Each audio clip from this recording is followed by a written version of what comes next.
ఉందా అంటే వీటి ద్వారా టోటల్గా అట్లాగే చెక్ పోస్ట్ బలోపేతం చేయడం ఇవన్నీ కూడా చేసే ద్వారా ₹1 పెంచకుండా ఇవన్నీ చేయకుండా ఆదాయం అనేది పిల్ఫరేజ్ను అరికట్టేదానిలో భాగంగా ప్రభుత్వానికి ఆదాయం పెరగవచ్చు. కానీ మీ లెక్క ప్రభుత్వ ఆదాయం పెంచడం కోసం 400% ట్యాక్స్లు పెంచింది. మాట్లాడితే అర్థం ఉండాలి. ఉల్టా చోర్ కొత్వాల్ గుడ్డ అంటేనట్టుగా దొంగనే దొంగ అరిసినట్టుగా మాట్లాడితే ఏమైనా న్యాయం ఉంది అధ్యక్ష? ఇదే కాదు, ఏ అంశంలో కూడా వాస్తవాలు ఒకటి ఉంటా ఉన్నాయి, ప్రచారం ఇంకోటి చేస్తూ ఉన్నారు. ఇది దుర్మార్గమైనటువంటిది. అధ్యక్ష ఇంకో మాట, నేను దీనిపైన రిప్లై ఇచ్చేటప్పుడు సభ్యులు అడిగిన ప్రతిదానికి కూడా I will give fitting reply. మీ ముఖం ఎక్కడ పెట్టుకుంటున్నప్పుడు కోమటిరెడ్డి వెంకటరెడ్డి గారు మంత్రి గారు గౌరవ సభ్యులు అవకాశం ఇస్తా సార్, మీరు నాకు అవకాశం ఇచ్చింది మరి తర్వాత క్లారిఫై సార్. గౌరవ సభ్యులు ప్రశాంత్ రెడ్డి గారు అధికారం పోయి సంవత్సరం అయిందో లేదో ఒక కొత్తగా ఎమ్మెల్యే అయినట్టు 10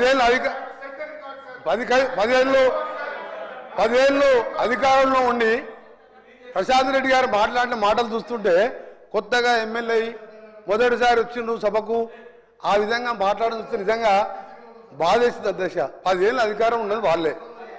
ఇవాళ మా శ్రీధర్ బాబు గారు ఎలాంటి వ్యక్తో గౌరవ మంత్రి అందరికీ తెలుసు. ఆయన పట్టుకుని చిలక పలుకులు అంటున్నారు. ఎవరు మాట్లాడిన చిలక పలుకులు? ఎవరు మీ మేనిఫెస్టో 2014 ఏం చెప్పిండ్రు? దళిత ముఖ్యమంత్రి చేయకుంటే ఏం చేసుకుంటా అన్నారు మీరు? అవి చిలక పలుకులు. మా శ్రీధర్ బాబు కాదు. అందుకని అధ్యక్ష నేను సబ్జెక్ట్లో పోతున్నా. ఇంతకుముందు ఏంటంటే చిలక పలుకులన్నీ తప్పు. కన్సర్న్ మినిస్టర్ గారిని ఆ విధంగా సంబోధించడం, ఆ చిలక పలుకు ఏదో చెప్పగలుగుతుంటే నేను గంట చెప్తాను. నేను ఒకటి 2 విషయాలు. ఒకటి మీరు కొద్దిగా సమయం ఇవ్వండి, ఎందుకంటే మా సభ్యులు నేను డిమాండ్స్ అంటే 5 నిమిషాలు 10 నిమిషాలు మాట్లాడతారు.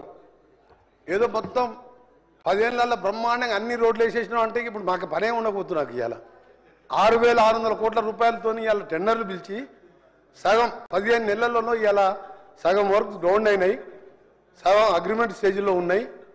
వాళ్ళు 10 ఏళ్ళలో చేసినది మేము ఒక 15 నెలల్లో చేసి చూపించినాం. అది శాంక్షన్స్ ఇచ్చినాం, రికార్డులో ఉన్నాయి, తెప్పించుకోమని చెప్పండి. రెండవది అధ్యక్ష, మా కాంగ్రెస్ పార్టీ జాతీయ పార్టీ. ఏదో అధికారం పొంగని ఒత్తిడిగా అధికారం ఉండడం మాట్లాడడం. మా జవహర్లాల్ నెహ్రూ గారు అనేవారు ఆనకట్టలే ఆధునిక దేవాలయాలని. ఆ రోజు జవహర్లాల్ నెహ్రూ గారు నారాయణ సార్ ఫౌండేషన్కి వచ్చినప్పుడు చెప్పిన మాట. బాగ్రా నగర్ నుంచి మొదలు పెడితే శ్రీశైలం కానివ్వండి, అటు సాగర్ కానివ్వండి, ఏ డ్యాములు కట్టినా ఏది చేసినా కాంగ్రెస్ ప్రభుత్వంలో ఒక ముందు సూచన విషయం.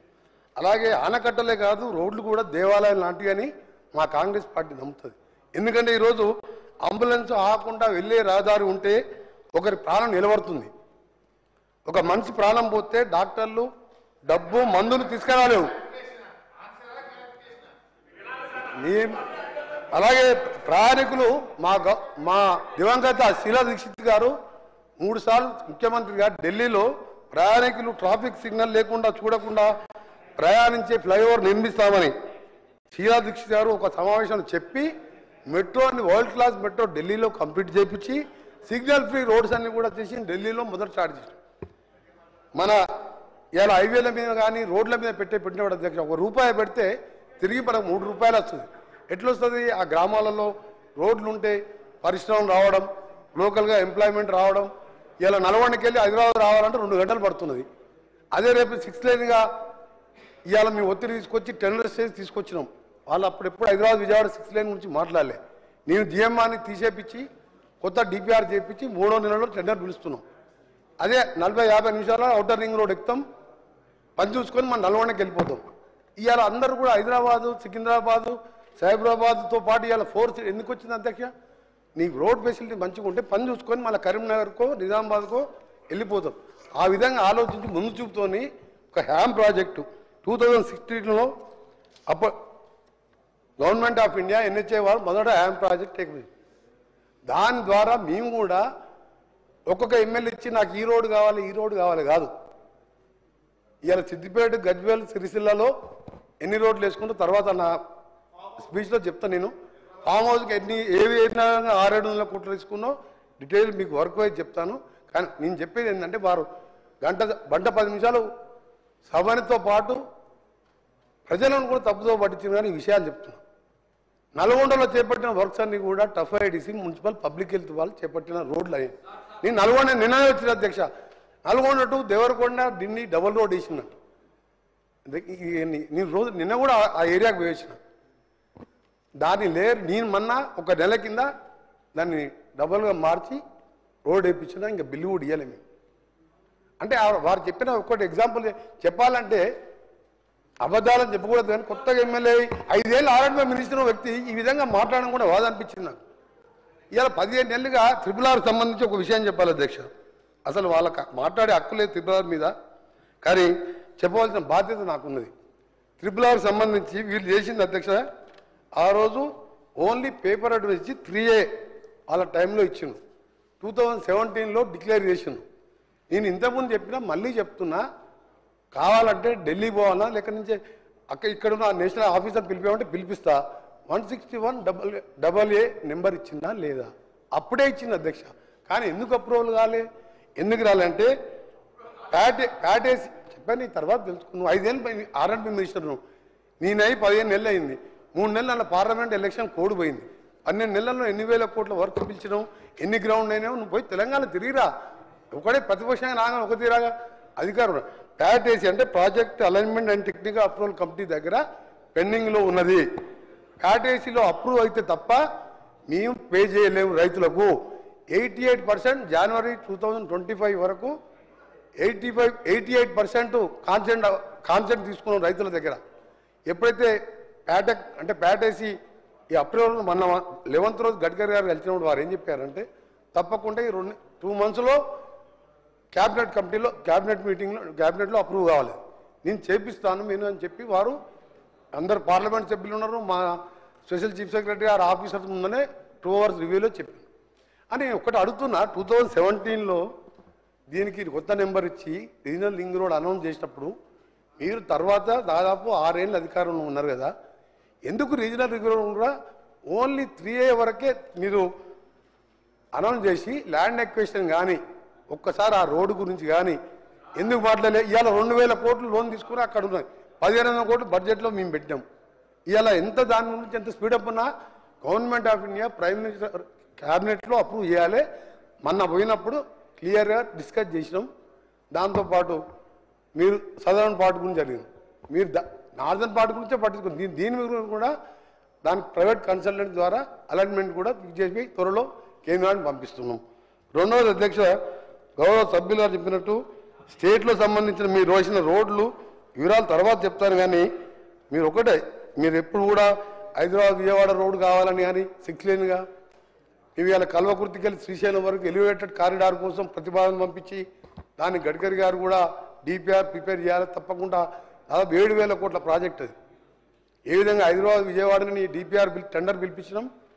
జిఎంఆర్ దాన్ని ఎప్పుడైతే ఆయన కోర్టుకు పోయిండో దాని కోర్టులో పోయి స్క్రాచ్ చేయించి ఈరోజు ఆయన రిటర్న్ చేసి నేషనల్ హైవేని మేనేజ్ చేస్తూ 6 లేన్గా చేయబోతున్నాం. ఇవన్నీ కూడా చెప్పకున్నా పర్వాలేదు, ఎందుకంటే మా బాధ్యత కాబట్టి. మీరు అన్నట్టు మాది ఏదో టెంపరీగా మేము ఆలోచించే విధానం కాదు.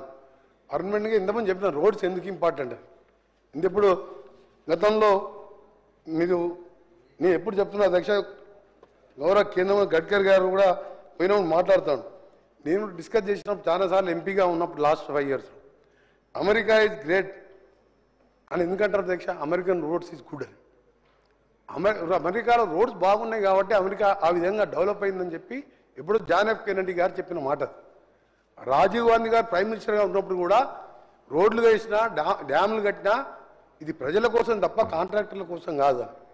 ఇక్కడ జరిగింది ఏంటంటే లాస్ట్ 10 ఏళ్లలో ఎన్ని లక్షల కోట్లు అప్పు చేసి ఎక్కడ వినేది. అందుకనే మేము ఎక్కువ పోకుండా మీరు చెప్పిన తప్పు కాబట్టి నేను 5 ఏళ్ళు మినిస్టర్గా ఉన్న గౌరవ సభ్యులు ఈ విధంగా డీటెయిల్గా నేను డిస్ట్రిక్ట్ వైజ్ నా స్పీచ్లో చెప్తాను. కానీ ఎప్పుడు కూడా అధికారం పోగానే మొత్తం 15 నెలలలో మొత్తం ఏదో మేము ఏం చేయలే అంటే అసలు భారతదేశంలో డ్యాములు వేసినా ఓఆర్ఆర్ కట్టినా మీ సభ్యులు గంటన్నర మాట్లాడి మీరు లేరు. ఆ దర్శనం బయటికి వెళ్ళింది. ఇంకా మీరు గంటన్నర మాట్లాడండి. మినిస్టర్గా నాకు బాధ్యత ఉండదు అధ్యక్ష. అయినా మీరు సీనియర్ సభ్యుని మొత్తం సీనియర్ సభ్యులు ఒక సిద్దిపేట గజ్వేల్ సిరిసిల్ల మూడు కాన్సెల్లో రోడ్లు వేసుకుంటూ అయిపోతుంది అధ్యక్ష. పక్కకు ఉన్న దుబ్బాకని మర్చిపోయినావు, వెనక ఉన్న హుస్నాబాద్ మర్చిపోయినావు, అక్కడ మంత్రి అడవులలో బ్రిడ్జిలు లేవు, పెద్దపల్లిలో బైపాస్ రోడ్ వేయాలని లేదు. మీ ముగ్గురు సల్లకుండా సరిపోద్దా? మేము అట్లా కాదు అధ్యక్ష. మీకు కావాలంటే సిద్దిపేట సిరిసిల్ల గజ్వేల్కి ఏం కావాలో చెప్పండి, అది కూడా శాంక్షన్ చేస్తాం. ఆయంలో టేకప్ చేసేది పార్టీలకు అతీతంగా తెలంగాణలో బెస్ట్ రోడ్ చేయబోతున్నాం. దానికి సంబంధించిన వివరాలు నా స్పీచ్లో చెప్తాను. శ్రీ మేడిపల్లి సత్యనారాయణ.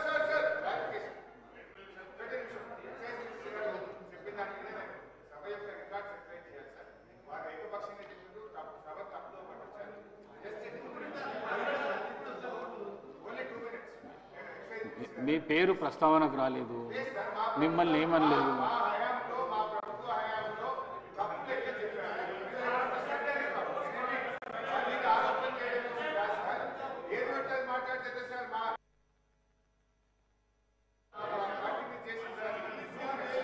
మీకు ఇస్తాను అవకాశం, కానీ ఇప్పుడు మీకు ఇస్తాను.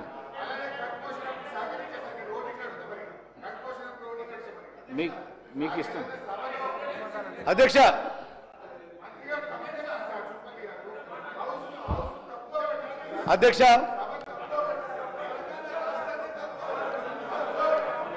బడ్జెట్లో భాగంగా